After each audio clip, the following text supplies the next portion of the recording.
Hello বন্ধুরা, তো সবাইকে জানাই শুভ সন্ধ্যা। এই দেখো আমাদের এখানে নতুন একটা রেস্টুরেন্ট ওপেন হয়েছে, সেখানে কম্বো অফার ছিল। এইগুলো 100 টাকায় 3-4 রকমের আইটেম, 4-5 রকম হবে। তো সেটাই নিয়ে এসেছিলাম। তো সেটা ছেলেকে খেতে দিয়ে দিলাম। আর আমার মাথাটা আজকে ভীষণ যন্ত্রণা করছে, সেই কারণে তো একটু আদা গোলমরিচ দিয়ে চা করছি।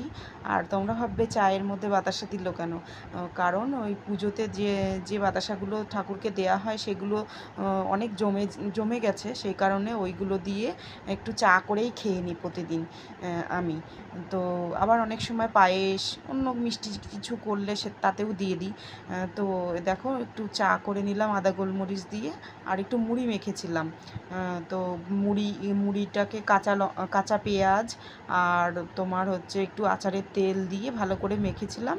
আর হচ্ছে লঙ্কাটা, যেহেতু ঝাল আমরা কেউই অতটা খাই না, তার জন্য লঙ্কা দিইনি, লঙ্কা ছাড়াই করেছিলাম। আর যেহেতু চাটাকে গোলমরিচ আদা দিয়ে দিয়ে করেছিলাম, সে কারণে চাটাও একটু ঝালঝালি হয়ে গেছিলো। তো দেখো মুড়ি মাখা আর হচ্ছে চাটা আমি খেলাম যাতে আমার মাথা যন্ত্রণাটা একটু কমে, সেই কারণে। আর ছেলেকে তো দিয়েইছি ওইগুলো খেতে, ফাস্ট ফুড যেগুলো কম্বো অফার নিয়ে এসেছিলাম ওইটা।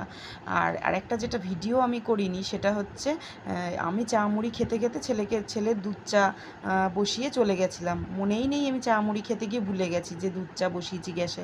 তো চাটা একদম পুড়ে গেছে। তারপর দেখো সন্ধেবেলা আটাটা মেখে রেখে